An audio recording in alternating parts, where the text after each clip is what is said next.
internal community there that the university would not surrender its independence or relinquish its constitutional rights. It says no government, regardless of who is in power, should dictate what private universities can teach, whom they admit and hire, and which areas of study and inquiry they can pursue.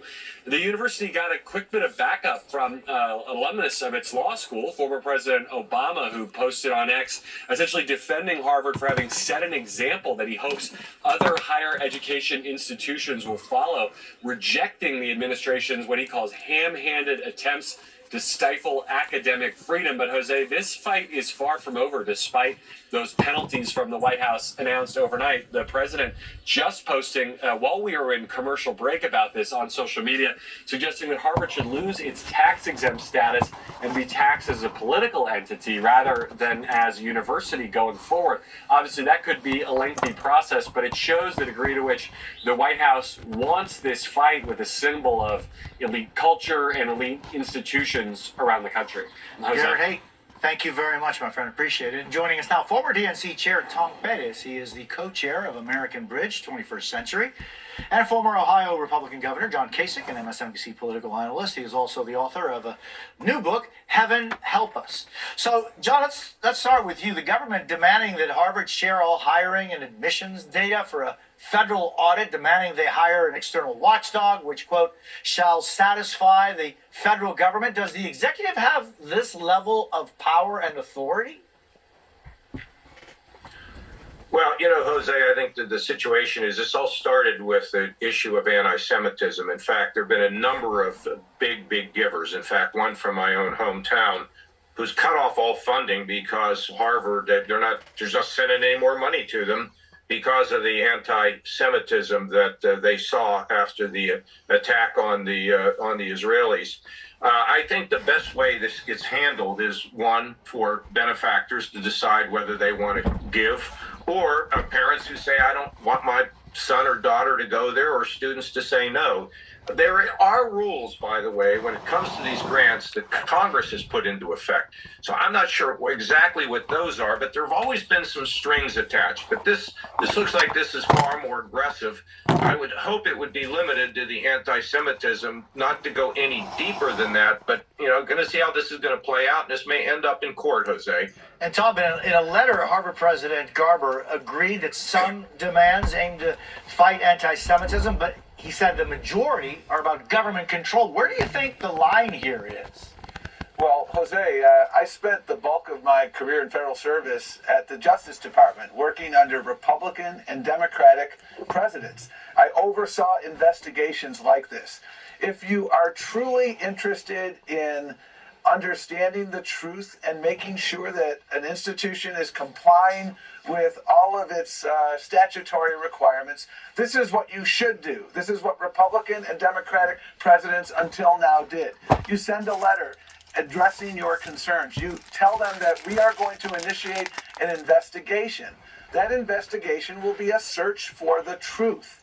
That's what we did for 40 years under the Civil Rights Act, 50 years.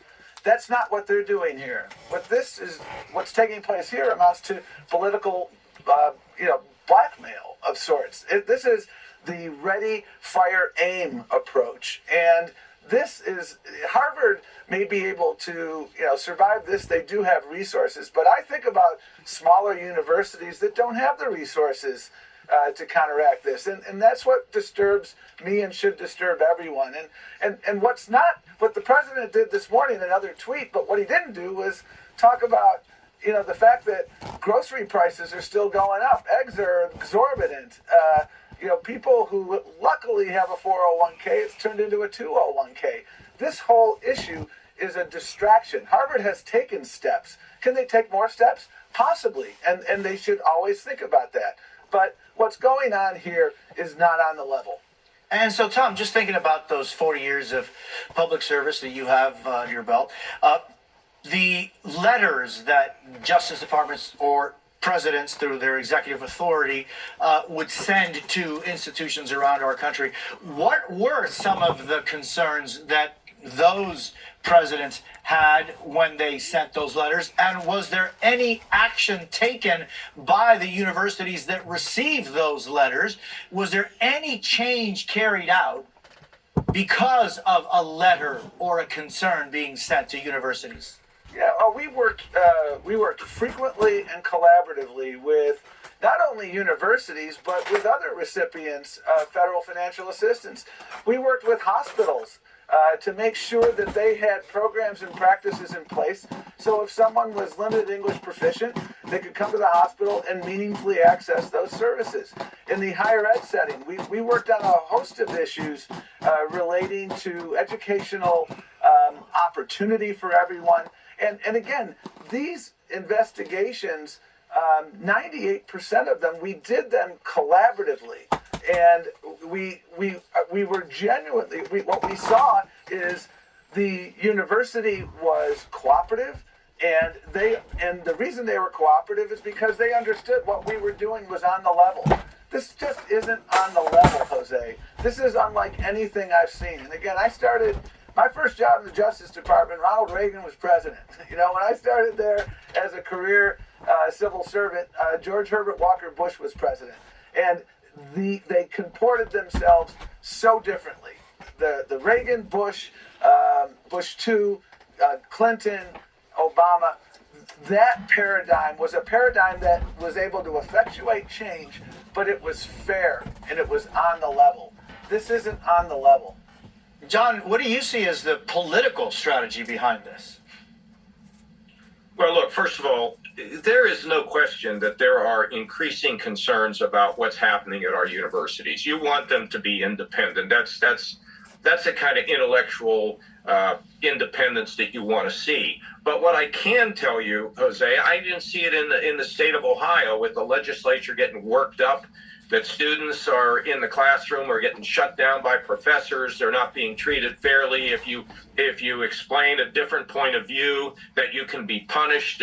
Look, I just had an experience with a guy who I know teaches at Yale, and I mean, I'm absolutely convinced that if I were in his class and it wasn't saying what he wanted me to say, I wouldn't get a good grade. I mean, I think these are the concerns. But fundamentally at Harvard and a number of these schools, there is great concern about the unwillingness of those institutions to stand up against this anti-Semitism. It's a serious problem in our country, in our institutions.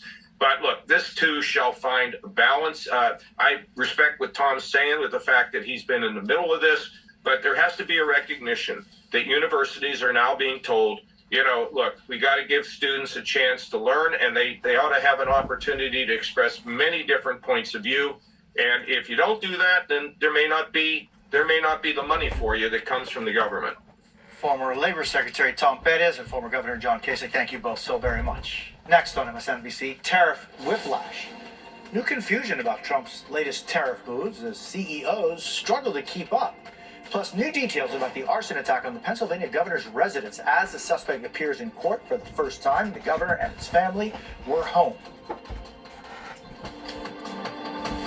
What you just got through listening to was basically the same reason why that this force, this multi-force that has swallowed up America is the very reason why that I had to go up and do what I done in the year 2009 after that they had blowed my truck up, after that I had been slapped around for 20 plus years, realizing what I was up against, towards basically praying to the Father of bringing down a curse up onto these people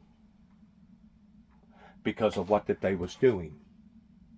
And it's one thing to fight fairly, and it's another thing not to fight fairly, especially whenever you're going in and you're dictating and you're putting your philosophies or your ideologies above that in which what has been taught in America for, I guess, the past 100 years, in using the Bible as that Northern Star that even Obama speaks reference to in ways, but in other ways we know that he's more Muslim than he is Christian pertaining to his belief.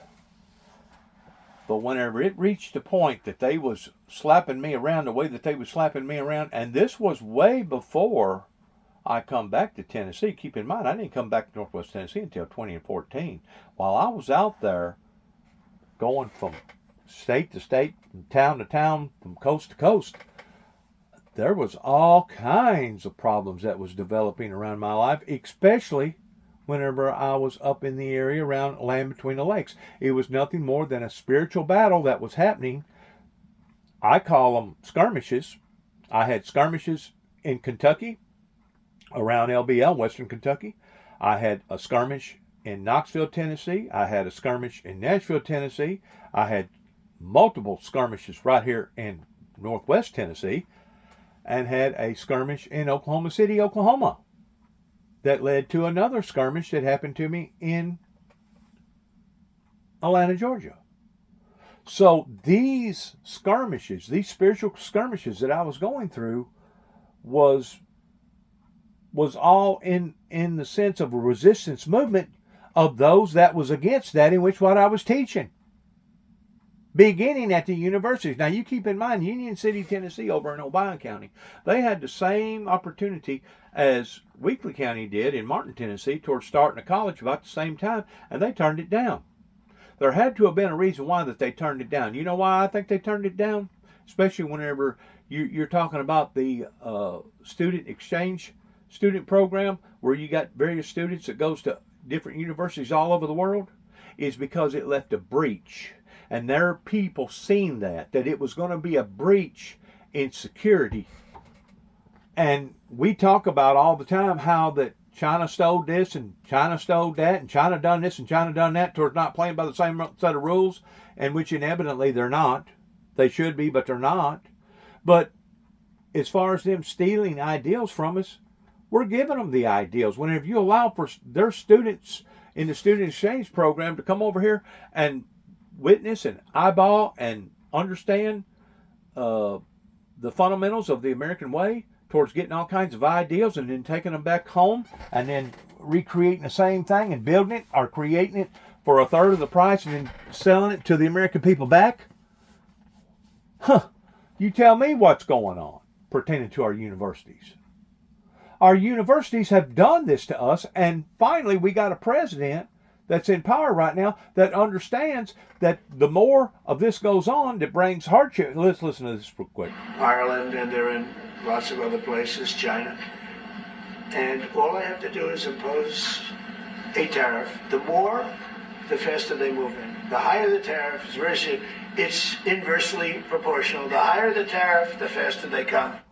It's 30 past the hour. President Trump teasing the policy. Now you're seeing what the political parties are doing here in America towards forcing people to doing the right things, regardless whether it be the universities or different countries, and how that they've been mistreating us. Well, I can say the same thing about what I went and done up in LBL after they blowed my truck up in bringing forth a curse up into this great nation and up onto the planet, because I was provoked into it. Kind of like how our government is provoked into now using drastic measures. The same way with the Heavenly Father. The Heavenly Father does not bring chastisement to his people in seeing major retribution because he likes it. He does not like to see humanity suffer in any form or fashion. As a matter of fact, the Bible speaks the very opposite of that, that God would rather that none perish and that all would be saved. All would be saved. But there does come a time whenever humanity gets out of whack to the point that he does have to put his foot down. Why? Because humanity has pushed him into that. In other words, God has to show his bad side.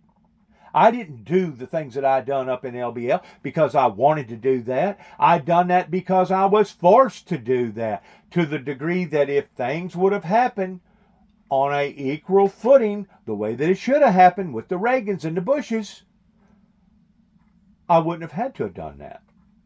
I wouldn't have had to have snuck around and passed out material in the back of these churches to go in the back door versus going in the front door.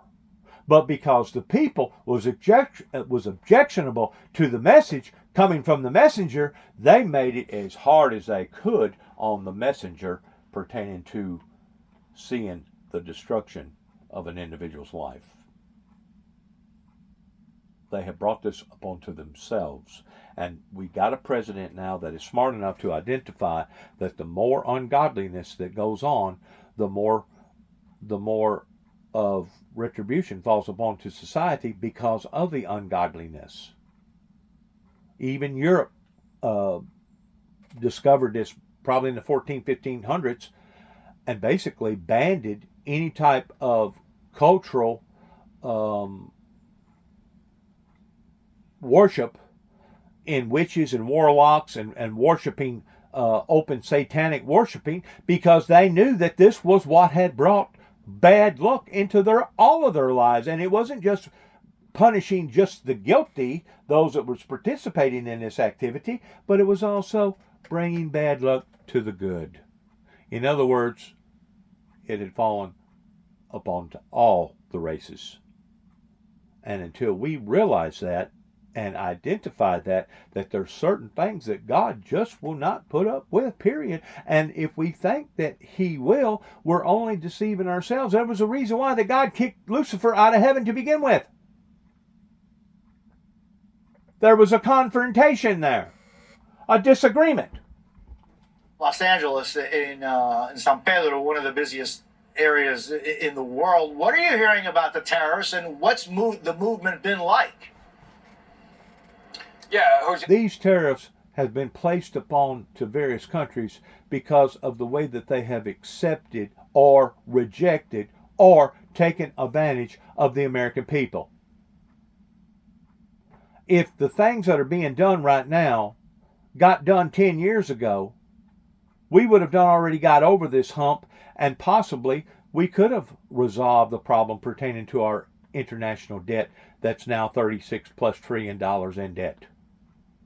But if we're going to have a future, not necessarily for us, but for our children and our children's children and our children's children's children, we're going to have to put the foot down if we're going to survive this, because we're basically now in the center of the eye of the storm that has been brought upon by wicked, evil, mean, cruel people that talks out of both sides of their mouth. They claim that they believe in Jesus, but whenever it comes to the preaching and the teaching and living by the requirements that Christ required for us to live by, that's all passive. We don't have to do that. Just so you announce the name of Christ, you're all right.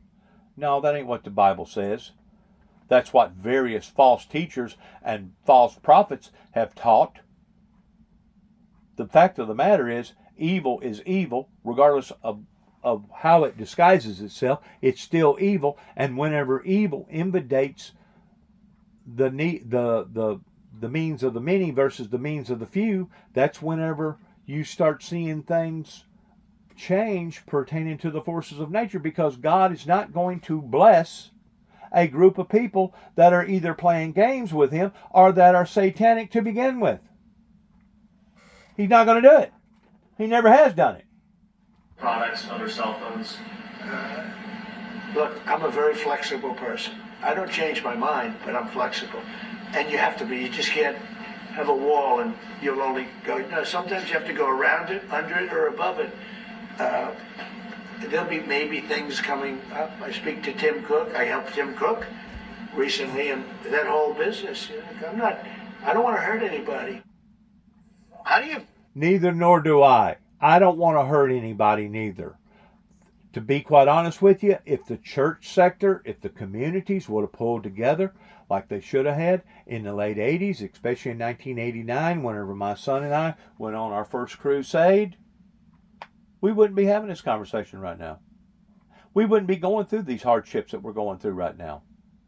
It's the so-called Christians that chose not to want to support a ministry that did support peace, that did support love, grace, mercy, and all the other things that the Bible was teaching us to stand behind. So whenever the Bible speaks reference to that, if you so much as reflect upon to hard times upon to the least of his children, that it would have been better that a millstone tied around your neck and you throw it off into the ocean than for you to purposely, deliberately bring hardship to his people. I fought in prayer. Donald Trump is fighting in tariffs. But the fact of the matter is, we're still fighting for the kingdom of God. We're still fighting for the children of God, the true, righteous, holy children of God, not the so-called God that anybody can create, not the God of Allah or the God of Buddha or the God of all these other different beliefs or ideologies, but the true, righteous, holy, eternal God, the God of Abraham, the God of Isaac, the God of Moses.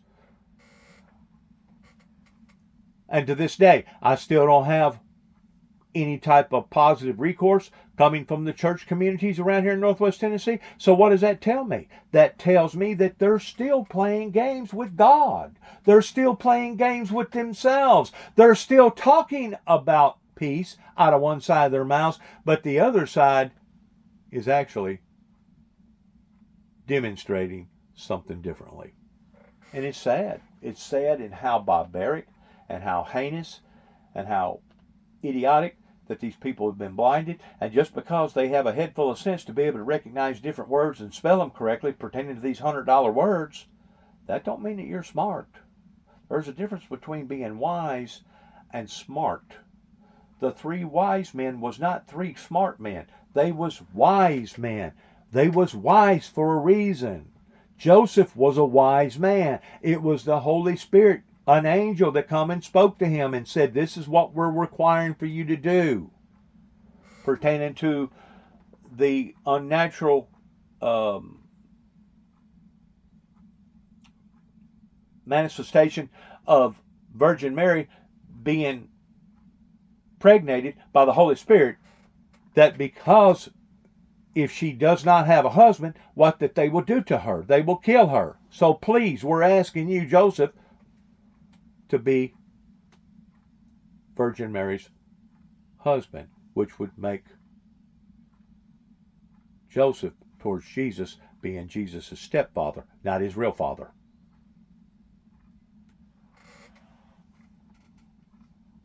Yeah, Caleb Silver, I could just continue talking to you guys for the rest of the We're not day. going anywhere. I do have to go, and I appreciate both of your time so much. Today, meanwhile, in Washington, Meta founder and CEO Mark Zuckerberg will be back on the stand in an antitrust trial that could shake up the online world. Zuckerberg was the first witness in the case yesterday, facing questions from Federal Trade Commission lawyers about how he acquired Instagram and WhatsApp. The government argues Zuckerberg illegally created a social media monopoly by combining those apps with Facebook. Meta denies that, saying it faces plenty of competition and that the FTC approved the merger more than a decade ago. Still to come on MSNBC, the Menendez brothers blaming the Los Angeles District Attorney. Anytime you stand out towards being the spear of something, a maverick, a pioneer, you're going to immediately attract attention to yourself, regardless whether you like it or not. It doesn't matter if you're standing up for Facebook. It doesn't matter if you're standing up for YouTube. It doesn't matter if you're standing up for whatever. Look at what's happened to other people that have stood up in the past. You're going to have just as many people ordinarily that's for them as they are against them. Well, in today's society, the type of world that we live in, these people that are against various people, either out of jealousy or stupidity or whatever, they think that they have the right in basically attacking these people and downing them and treating them the way that they're doing. And in actuality, they don't realize that they're cutting their own noses off to despite their faces. Instead of degrading Donald Trump and what he's trying to do, they should uplift him. Instead of degrading Elon Musk and what he's doing, they should be uplifting him. Instead of degrading Facebook and the things that he's doing, they should be uplifting him. I'm not saying that there shouldn't be imperfections, and I'm not saying that there shouldn't be tweaks, and I'm not saying that there shouldn't be improvements pertaining to their role that they're playing in, and it is a role, regardless whether it's a United States president role, regardless whether it's an Elon Musk role. These men have roles, and because they have roles, other people are going to be objectionable to them. I just didn't realize how strongly that the objection would be until after I moved back to Northwest Tennessee in 2014, and that's whenever every demonic demon in hell, I guess, come against me and my brother to the degree that they literally, the pressure was so severe that David Jeffrey Jackson couldn't bear it, that wound up dying at the age of 51. And a lot of these people around here that was engaged in that, they know of what I'm talking about is truthful. And one day they're going to give an account for these things, because I ain't seen a different opinion or a different attitude. And they're consistently, basically, being two-faced towards wanting me to apologize, and they're the ones that should be apologizing. They even had the audacity towards wanting to turn it around and saying that it was my fault because of my brother's death, because I moved back here, even though it was them that was coming to the property that was provoking us. Not just me, but all of us. We was targeted. We was let down by the community and various people that wouldn't stand up in recognizing our rights, just like whenever I got attacked in 1989 after being on the First Crusade by Madison County, Jackson, Tennessee, being influenced by Homeland Security, confiscating the sword from the Windmill Ministries missions. They didn't have no business in confiscating nothing from the Windmill Ministries missions. It wouldn't have mattered if it was a cross. It wouldn't have mattered if it was a purple cloth. It wouldn't have mattered if it was a Bible. It didn't matter if it was a bugle. It didn't matter if it was a sword. It didn't matter if it was a whatever. As long as it represented the ministry in a positive form, this government should have left its hands off of it, and it didn't. And now we're in the shape that we're in 30 plus years later, after seeing all these heinous acts that's happened to us, regardless whether it was COVID, 9/11, Mount Carmel, Waco, Texas, Oklahoma bombing, all these other bad events that has occurred in the past 30 plus years that has set a sail us as Americans in the wrong direction, not only politically speaking, but also spiritually speaking. And until these churches awaken to that and realize that it's just as important in what that they have done versus what that they didn't do that they should have done, until they recognize that, we're going to continue to go down this slippery slope, and God only knows what it's going to be like once we finally do get down to the bottom of it. And the sad thing about it is, whenever it comes to remorse, whenever it comes to retribution, whenever God turns his head or turns his blessings from blessings to cursings, it just don't affect the guilty. It also affects the innocent. And this is what various people in this neighborhood is going to have to give an account to. And charged with using Molotov cocktails to set fire to the governor's home, now being held without bail after his arraignment late yesterday. He did not enter a plea. NBC's Shaquille Brewster is in Harrisburg, Pennsylvania. Shaq, great seeing you. What are we learning from his arraignment? Well, Jose, you mentioned the headline that he was held without bail. The judge essentially saying that he was a danger to himself and to the community. But before the judge made that determination, there was some back and forth in the courtroom that helped us learn a little bit more about this suspect. We learned that he was out on bail already for a 2023 charge that he was facing. In fact, he had a court date that was originally scheduled for Wednesday. He said that although he was a welder at one point, he was currently unemployed, didn't have any income, was living with his parents. When the judge asked how many kids does he have, his answer was a lot. So police have said, and we talked a little bit about this yesterday, that he was harboring a hatred for Governor Josh Shapiro. They say that's what he told him after he turned himself in. That drove him to walk here about an hour distance from his residence to essentially attack the governor's residence. That investigation is still going on. We don't expect any investigatory updates to come today, but we'll expect to see the suspect back in court, Jose, next week. And Shaq, we're also learning about how this could have been a whole lot worse. I mean, the governor and his family were in that mansion when this fire broke out. Yeah, and we heard from the fire chief yesterday, Jose, that if it were not essentially for Look at seven that. doors, that's essentially what helped this from becoming a bigger tragedy here, especially because this historic governor's building, this residence, didn't have a fire suppression system. Think sprinklers. I want you to listen to a little bit of what we heard from the chief just yesterday. My God. Luckily for the governor and his family, there were doors closed between that main portion of the ballroom and the hallway that leads to the main and master staircase going to the second floor. It would have been a totally different fire and a totally different outcome, most likely, had that door not been closed. And by the way, here at the governor's residence, the cleanup is well underway. I'm sure you see some of the dumpsters that are there. We've been seeing crews go in and out throughout the day, full teams of people bringing out what appear to be damaged items, sometimes in large plastic bags. So that cleanup is underway as the investigation continues into the motive behind the attack that took place this weekend. And as we try to learn more about what possible security failures there were that led the suspect and allowed him to be able to commit this attack this past weekend, Jose. Shaquille Brewster, thank you so very much. Next on MSNBC, a new twist in the So whenever Donald Trump talks about the enemy being from within, they are.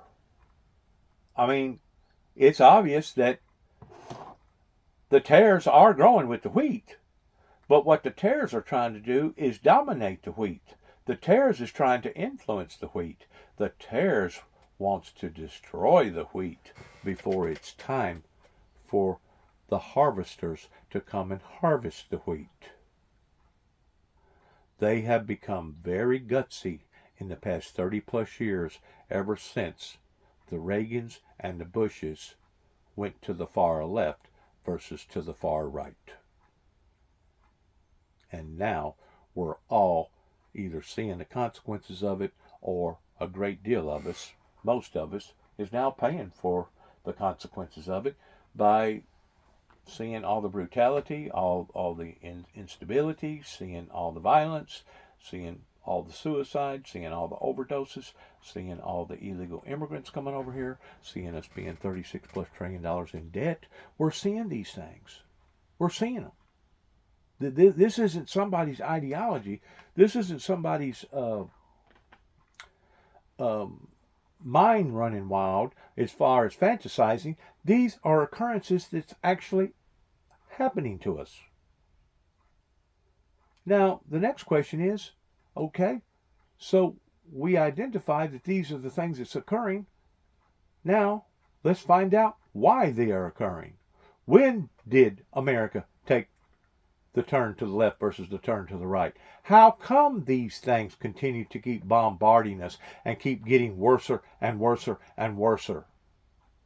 Well, that's where you have to scratch your head in identifying just exactly what is going on and saying, well, this is where we the people made a mistake, or our government made a mistake, or the so-called churches made a mistake, is because they didn't listen. And like I said, whenever God brings retribution upon to a society, he doesn't do it because he wants to do it. That's like my dad that used to always tell us boys, in which we had trouble believing him, that it was going to hurt him in pulling out his belt and whipping our tails a whole lot worse than what it was going to hurt us. Well, the type of whippings that we got, it was kind of difficult for us to imagine that it was hurting him more than it was us, because we was the ones that was bawling and squalling and crying and begging for mercy while he was flying into us. Well, the concept's a good concept. And in lots of ways, it's a true concept based upon tough love strategy. And that's what the Heavenly Father will do. He will bring tough love strategy into a society in different degrees towards trying to wake society up. And if they don't awaken off of that degree, well, then he'll upper the ante to another degree. And if they don't awaken off of that degree, then he'll upper the ante to another degree. And he'll keep on and on and on until he reaches the degree like he did with the great flood of Noah, that he'll throw in the town and say, well, they're all damaged. It's beyond repair. They can't be reformed. basically take them all out. Now, friends, that's the trajectory that the American people in the world is on right now. And if we don't change our trajectory, that's exactly what's going to happen to us. We will become extinct because of our own iniquities, because of our own stupidities, because of our own greed, because of our own self-righteousness versus true righteousness. So whenever Donald J. Trump leans more towards the Heavenly Father in the righteous God, the holy eternal God, especially since he come that close to death, I can actually respect him because of it. And like I said, he's got a role to play. Everybody got roles to play. And they better wake up to the fact that, hey, there is a God that is in control, and it's not that God is supposed to be subservient to us, but rather the other way around. We're supposed to be subservient to him. And if we're not subservient to him, then who are we subservient to? Who was it that sung the song? It may be the devil, it may be the Lord, but everybody's going to have to serve somebody. Those are true words that was sung in a song years ago by Bob Dylan that pretty well nailed it to the letterhead. That it may be the devil, it may be the Lord, but everybody's going to be subservient in serving one or the other. And of course the reflection is upon what's been going on that shouldn't be going on, that has been going on, and God is now using correction tactics in trying to alert us or get us back in the area that we're supposed to be in our lifestyles, in the way that we're treating each other. And these horrible bad things that continue to keep happening to us are only going to escalate and get worse. I've been saying that now for the past 3 or 4 years on social media. They're only going to get worse. And whenever you see people using hard love tactics like Donald J. Trump, he don't want to hurt nobody. I don't want to hurt nobody. I would have rather preferred to see a great revival that broke out in 1988 and 1989 and singing peace and utopia and love and grace and mercy that right now we would have already experienced, and plus we would have already been taken out because the grapes would have been fully ripened pertaining to the church getting its act together pertaining to the bride. The bridegroom ain't coming back for a withered so-called bride. The bridegroom ain't coming back for a imposter type church. It's coming back for the true children of God that are true to God. And if people aren't willing to recognize that and live to an according to that, well then all they're doing is using these delay tactics. And as they're using these delay tactics, we're seeing basically things that are coming up in people's lives that are very unpleasing. You can't have it both ways. For Christ himself said, those who are for me cannot be against me. Well, whenever you're seeing people's actions speak contrary to what they're saying, proof is in the pudding. In the way that society has not only turned its back on the founder of the Windmill Ministries missions towards him being the messenger, but how that it has turned its back on the true, righteous, holy, eternal, glorious God, the God of Abraham, the God of Isaac, the God of Jacob.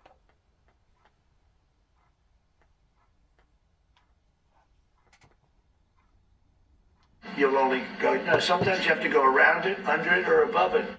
Despite that flexibility, more than 60% of top CEOs now say they expect a recession in the next 6 months because of all of this turmoil and tariff wars. And a short time ago, the president posted on his social media site. And it may very well be. And until they learn their lessons that they're not going to be able to overpower God and the righteousness of God, and they're not going to be able to overpower God's people, the quicker that we can get over this and live with one another according to the way that the Bible intends for us to live, towards let the wheat grow with the tares, or the tares grow with the wheat until time of harvest. They're not going to be able to take the Christian society out of here without there being a fight. And that's exactly what certain people desired for me to do. They wanted me to take this land down. Well, after I'd gotten slapped down again and again and again, and went through all this rigmarole down here by the Christians that claimed to be Christians, but yet no, they was attacking me, I got enough of it after 20 plus years, especially whenever they decided that they was going to go beyond what Martin, Tennessee done towards trying to put me in a category of being a potential homegrown terrorist that had terrorist implications, especially after they got through doing to me what they done to me out over in western Kentucky, not once, not twice, but 3 or 4 different times, pertaining to the land between the lakes, and especially towards what they done to me out in Oklahoma City, Oklahoma, towards planting a bomb in the back of my truck and blowing it up. I got enough of it. They provoked me. That's the reason why I went up into the mountains and I prayed what I prayed. And you know what? According to the American laws, I didn't break a law. Because according to our American laws, we're supposed to be able to serve and be subservient to whoever that we want to be subservient to. And according to our American laws, we can pray whatever prayer that we want to pray. It just so happens I touched the throne room of God, and God heard my plea, and because of it, we have seen the manifestation or the development out of that prayer towards me going up into the mountains, or the mountain, where I was basically got a sacred site at, and doing the things that I felt like that was forced upon me to do, that I wouldn't have had to have done if things would have been handled properly on the front end. Once again, we're talking about accountability. Once again, we're talking about a government that pre-existing up until now has been basically preaching the message towards do as I do and not as I say that I'm doing. In other words, holding everybody responsible and guilty other than itself. I've never had a problem in this country. I think that this is one of the best countries in the world pertaining to the pleasures that we have here, and at one time having the nice roads and nice hospitals, nice lakes, nice parks, etc.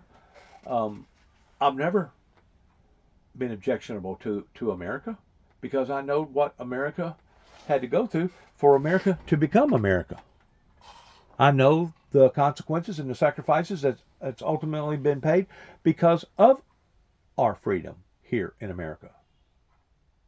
It's certain people that was coming after me, including right here in Weakley County, that was trying to provoke me in me not having enough sense in identifying that it wasn't America. It wasn't my country that was doing this. It was certain people that was involved in either state, local, or federal government that was provoking me into doing this. Now, a lot of people, they actually turn on the government itself, even though this is one of the greatest countries in the world, because they are not identifying who the true enemy is. Once again, the enemy is from within that Donald J. Trump can see. He can identify these things.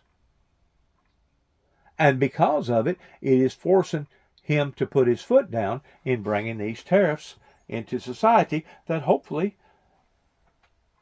all this stuff will be in behind us before long, and we can all go about our business towards seeing a great revival that should have manifested itself after the 9 tapes circulated to the White House during the Reagan and the Bush's administration. Now, friends, we're not necessarily the smartest people in the world. We're not the sharpest knife in the drawer. But I can promise you this. We may have been born at night, but it wasn't last night. We are very aware towards what is happening. We are very aware towards why it is happening. And we are very aware what it's going to take in preventing it from happening, pertaining to it getting worse. And until we're willing to see that,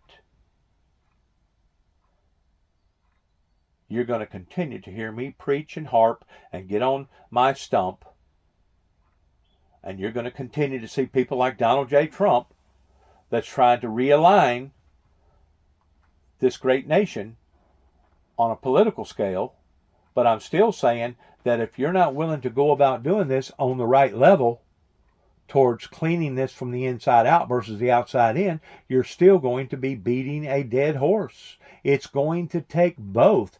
It's going to take a strong hand in the political arena, and it's going to take a strong hand in the spiritual arena. If you're going to see it turned around, it's going to require both.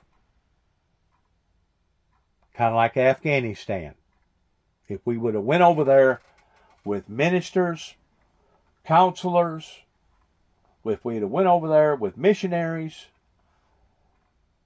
and doing things in a proper form, once more in trying to convert them people from the inside out versus the outside in, I feel like that we would have seen a completely different result in what occurred, especially 11 days later after we pulled out of that area, and lo and bedam, what happened?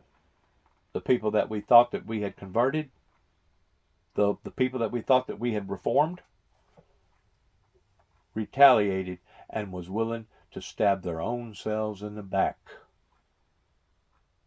And I promise you right now, most of those same people regrets that they done what they done.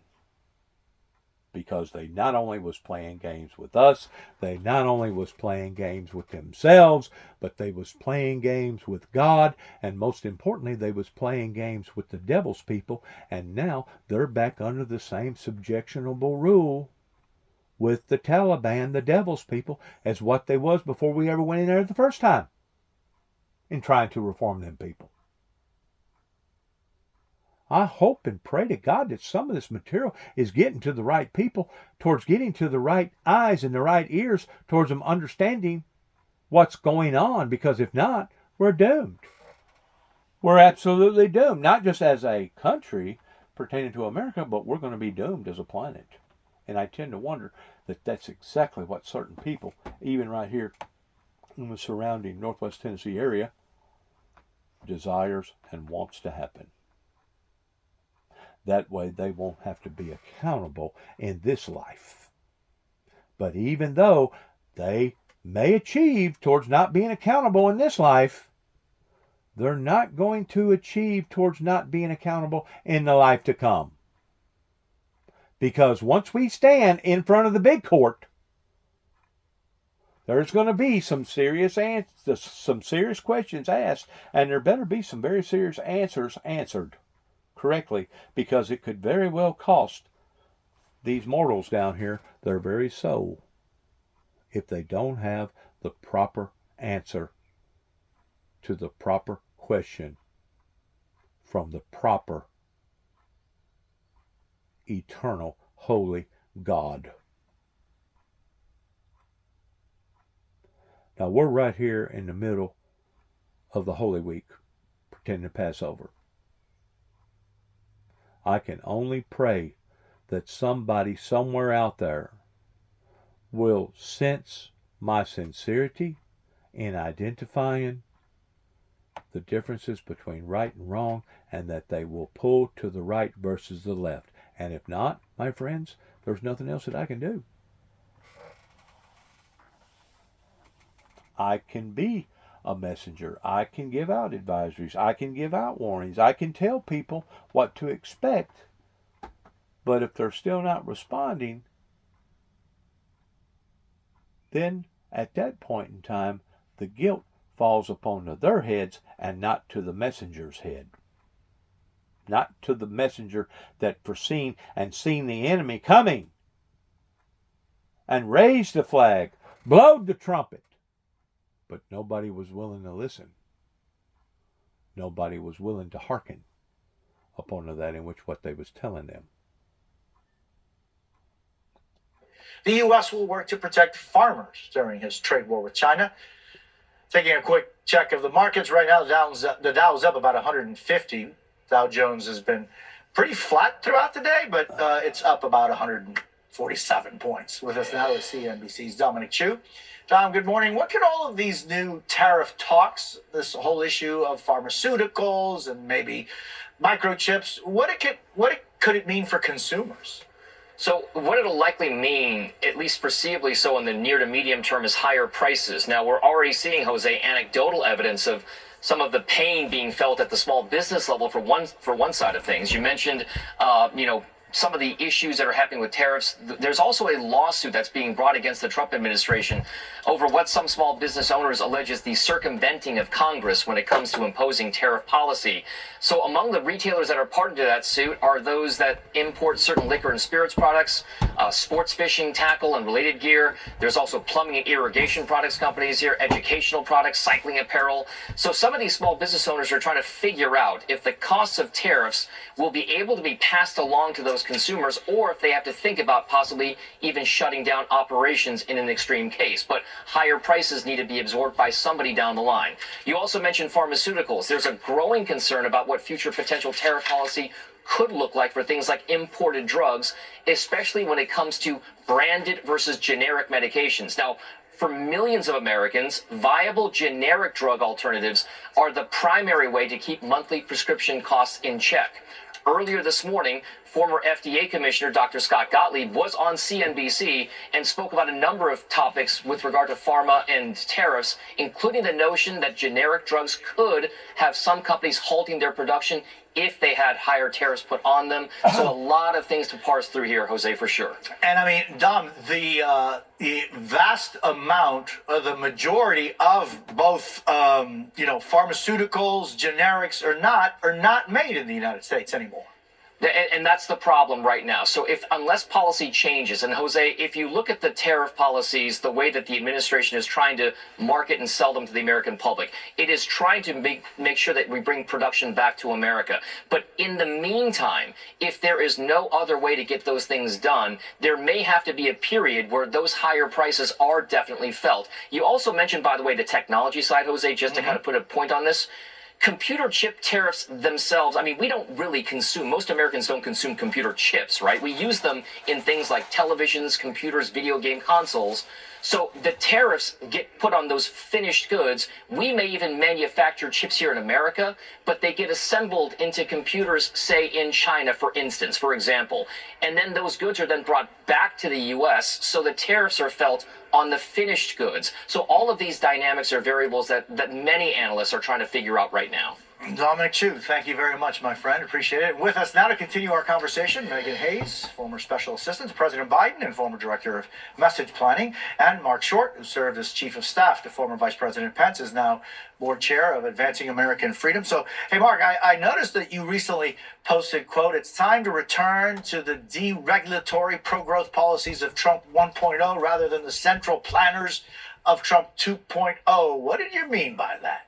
Well, I hope it's explanatory. I think the reality is the first administration grew the economy by deregulation and by significant tax relief. It lowered the corporate rate from 35% to 21%, made us more competitive. I think one of the objectives of the president now with his tariff agenda is to bring jobs back, but he was successful in doing that in the first administration. I think that we as conservatives often condemn the central planners and Democrat administrations, the way they plan the economy, but this is kind of the same side, the other side of the same coin, when you're basically believing that you can dictate to the American people what they can buy. One of the great freedoms of America is you can choose what you want to buy. If you're telling us that no, we're not going to allow you to buy certain foreign goods, I think it is, one, it's a freedom issue, but number two, it certainly is not good for the economy. And I think that the challenge for the administration right now is there's been a lack of clarity. What are they trying to accomplish? Are we really trying to lower trade barriers, which is a noble goal, I think the wrong policy, Or, as some have said, we're trying to eliminate all trade deficits. And you have a trade deficit because America's the wealthiest country in the world. We can afford things from other places. If you want to get rid of a trade deficit, one way is to send you into a deep recession. Because then, if America is bankrupt, you won't be buying foreign goods. What do you say, though, to those who would say, well, listen, the fact and the reality is that the United States does not manufacture most of the drugs, the antibiotics, the statins. I mean, everything that is generic or name brand is no longer or not made in the United States. What do you say to the people that say, well, can't something be done about that? And I guess the question is, do you bring back brick and mortar buildings in 3 months, 6 months? But what do you say to that? There is no more production in the United States. There are certain legitimate parts of national security, pharmaceutical industry that it's important for us to have the manufacturing. In fact, it was a real issue even during COVID. There were generics that were being produced in Pakistan and other parts of the globe that were not being produced in America. The way to bring them back and onshore them is what you saw. You saw a lot of pharmaceutical companies go reverse their inversions and come back and be domiciled in the United States because we lowered the corporate tax rate. Lowering the rates, deregulating the economy is going to help bring those cases back, more so than a tariff war. Megyn, the White House says that there is no chaos, that this is all part of carefully designed messaging. How do you see that? Sure. Don't believe your lying eyes. I mean, how does anyone think this isn't chaotic? The markets are going up and down. People are not, CEOs are saying there's going to be a recession. People don't want to buy things. You saw people running out last weekend trying to buy iPhones. That is creating chaos in this country. And I think that it's going to impact the middle class, which is then again going to impact the Republican Party long term. Again, won't impact Donald Trump, but will impact the Republicans long term. And I think that is a problem for the Republican Party, but the Democrats need to capitalize on it. But this is by no stretch of the imagination not chaotic. You were talking about it won't have impact on Donald Trump. Well, here's what former White House chief strategist Steve Bannon had to say about the possibility of a third Trump term. Take a listen to this.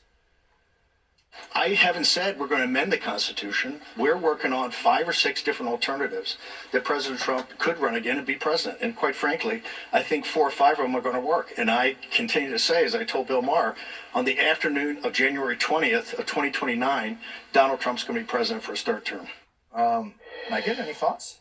I mean, it's not constitutional, so I'm not sure how that's going to happen. So I don't necessarily agree with Steve Bannon. I think that our country would be in complete disarray if he became president for a 3rd term. I mean, we'd be in a major crisis. I mean, that's just. Do you think that, Mark, there's any realism to this, or is this just, No.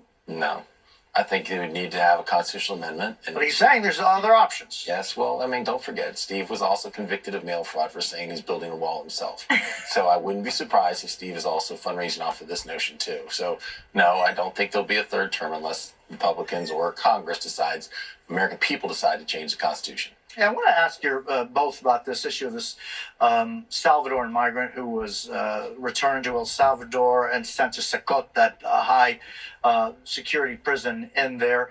We saw yesterday both the President of the United States and the President of El Salvador sitting at the Oval Office saying that this is a done deal.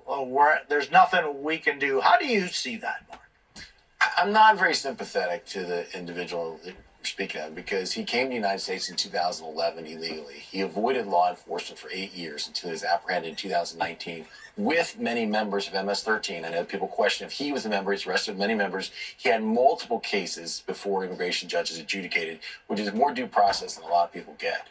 Having said that, I think one of the courts says put a stay on that deportation. So that's I think part of this politically is the administration wants Democrats to run to his case because it highlights, I think, the border issues the president's been successful in. But the administration should not be violating court orders. I think that's a different matter. Megyn? Yeah, I agree with you. I think that on that point, I think that the issue here is more about the court order that they are defying and that they are not obeying the rule of law. The Supreme Court came down and said, they said, bring this person back. And he sat in the Oval Office yesterday and was like, oh, we can't do anything about it, which we all just know is a lie and not true. So he could bring this person back if he wanted to. Megyn Hayes and Mark Short, I thank you so very much. Really appreciate your time. Up next, the man accused of setting the Pennsylvania governor's mansion on fire. The governor and his family were sleeping. He's facing a judge. New details about the tense moments during that blaze. Plus, jury selection today in Harvey Weinstein's retrial for sex crimes. Why his attorney... This is just about over with here because they're starting to repeat themselves again and again and again. what I want to say is this, and I've said this before, pertaining to the obedience from and of the holy, righteous, eternal God. God can make humanity go in the direction, per se, that God desires for humanity to go in. But what God can do is make people's lives so miserable that they'll wish that they have went the way that God wanted them to go. And that's basically the same type of strategy that now we're seeing coming from a United States president. And that's basically what I was forced upon to. And once I recognized that, my God, they're all against me, to the point that now they're blowing up my truck and trying to make me look like a Unabomber or something. That's whenever I was forced in making my decision and what I made towards going up to the sacred site in 2009 and praying what I prayed. Now, if the people desire to no longer want to go through this type of obstruction, this type of agony, this type of misery, this type of hardship, well, it will be up to them. But as of today, 30 plus years later, going now into a longer spread than what I thought that would ever occur pertaining to this resistance movement, from what I can tell, this is what they solely desire. They want this hardship to fall upon to not only them, but upon to their children and upon to their children's children, towards making their lives that much more miserable too as well. I mean, there will come a time whenever God will look at this and say, you know what, they're all contaminated, and I'm not going to be able to straighten this mess out. And the only option is to basically genocide them the same way that he genocided that group of people during the Great Flood.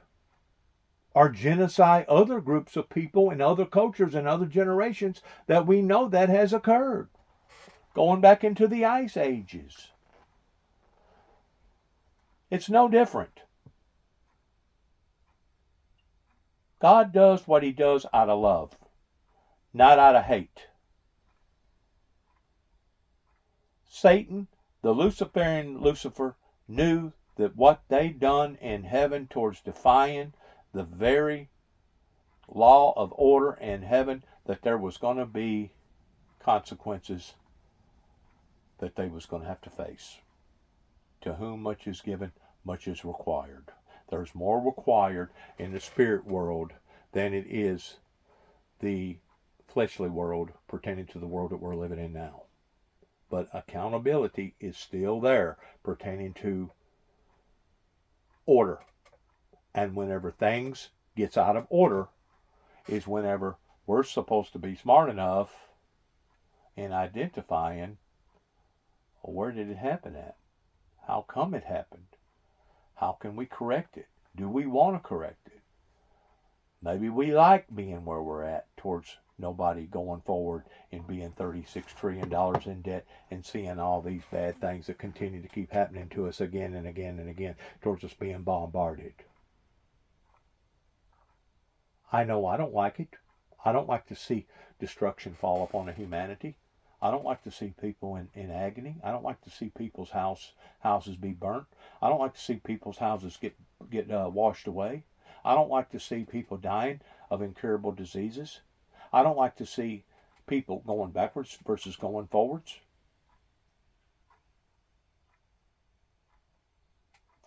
Good luck to all of us. God bless America. God bless our troops. God bless our endeavors towards which way that we go from this moment on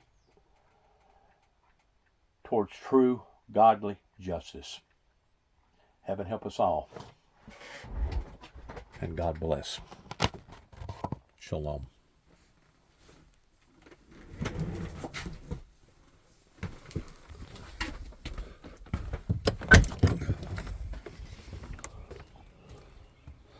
What are you doing, Jackie? What are you doing, Jack Smack? What's going on, Jack? Huh? You big old hound? I just wanted people to see my dog.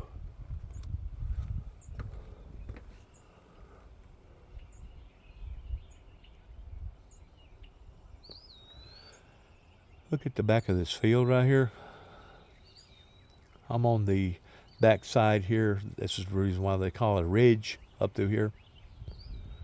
Part of the Beech Ridge area. But isn't that beautiful as far as seeing that wheat? Nothing but green. And now the trees is blooming and the vegetation is getting green, even though we've had to go through a bit of hardship pertaining to the pollen. Look at what comes along with the hardship and the beauty of it. In the beauty of it.